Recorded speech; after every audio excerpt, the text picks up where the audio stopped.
Hello, and thank you for joining me. If you've clicked on this video, I'm guessing that you do not want to be feeding the zombies. Now, my name's Soup, and with the amount of time I've put into this game, I think it's safe to say I've picked up a few tricks to help keep the zombies hungry. In this video, I'm going to be covering some fundamentals so that you will be able to traverse the apocalypse with confidence. If it helps, make sure you hit that like and subscribe, as I've got a whole series coming to make sure that you've got all the tricks. For my first tip, what we are going to do, we're going to go in the options, we're going to go under the display category, down to the aim outline, and we are going to set that to any weapon. Now, the reason we do this is it's going to make the world of difference when it comes to actually judging distances and making sure you can hit zombies. Next up, we will be looking at Sandbox settings. Now, one thing that makes this game fantastic is the amount of customization you can do. You can tailor every element of this game to suit yourself, whether you want it to rain more loot, less loot, longer days, shorter days. However you want to play this game is the right way to play this game. So spend some time, have a look at those Sandbox settings, and make sure that this is your Zomboid. For my next tip, we are going to look at when we are creating a character. What we want to do is make sure we take a vest, a shirt, and a t-shirt. The reason we do this is it actually gives us free medical items at the start of the game. We can rip up each of these items of clothing, so it doesn't matter where we spawn, we will always have some bandages from the moment we get going. So the next thing that I want to talk about is the isometric view. Now, I've seen a lot of new players who really struggle to hit the zombies. The aiming outlines we turned on at the start is going to help with that.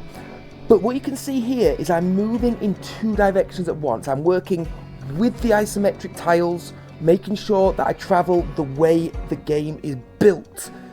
Here, when we go side to side, we are going to struggle more with judgment, we are going to struggle with distance.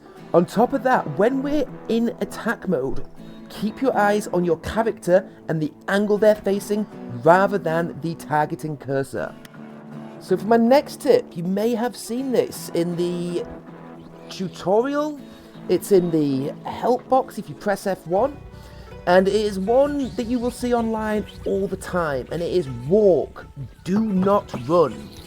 Running will burn stamina, running will tire you out, running will cause you to have a bad time. What you can see clearly in this footage right now, by simply walking at your normal pace, you are faster than a fast shambler. They can't catch me, they can't hurt me. For my next tip, it is kite. Do not fight. You can see here, I've got all the zombies gathered behind me. I'm just walking left and right across the road, working with those isometric lanes again. Now, this is fantastic early game. When we start this game, we are not a warrior. We are just some bloke, just some Sheila, nobody special. So to try take on this amount of zombies would be suicidal. So what we want to do, walk around, give it a few taps of Q, be nice and noisy, make sure we've got them all following us, and then we're simply going to go side to side, up and down, make sure we keep a nice tight ball of them so we do not get any stragglers. This enables us to herd them where we want them.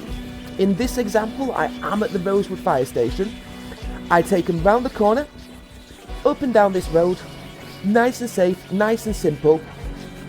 All these zombies following me don't stand a chance. And this brings me perfectly into my next tip, using double fences as pursuit breakers. Now that I've got all those zombies over there, a quick run to the double fence, jump over it. You can see they can't follow me across that fence. I've got this area completely freed up, and all the treasure within the fire station is now mine. And for my final tip, when you're going through inventories, you can use Shift to select a range and Control to select or deselect individual items, making it a lot easier and a lot quicker to get the treasure that you want. Well, hey, you made it to the end. If this video has helped you out, please feel free to like, subscribe, share it with your friends. As I said, this is the first episode of a series I'm making. I'm hoping to do weekly releases on those, and the next video we're going to be doing is going to be covering everybody's favourite element of Zomboid, melee combat. So stick around and I will see you next week. Take care now.